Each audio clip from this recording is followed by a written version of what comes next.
Welcome to Luca and Miguel. Enjoy the video. In this video, I will explain how to fix your Dodge Charger's backup camera. First, let's start with the simplest checks. Begin by thoroughly cleaning the camera lens, as dirt or debris often causes blurry or no images. Next, confirm your vehicle is fully in reverse. Sometimes a partial engagement prevents activation.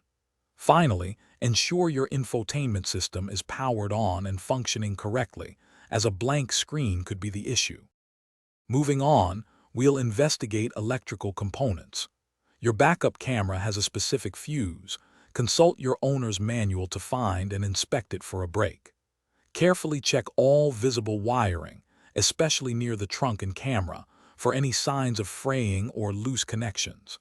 If you have a multimeter, test the power supply to the camera to ensure it's receiving the correct voltage. Now, let's consider software and system resets. A simple soft reset of your infotainment system can often resolve minor glitches. Refer to your owner's manual for the specific steps. Also, check if there are any pending software updates for your Dodge Charger, as these can include camera fixes. For a more thorough reset, disconnect your car battery for about 15 minutes to clear any module errors.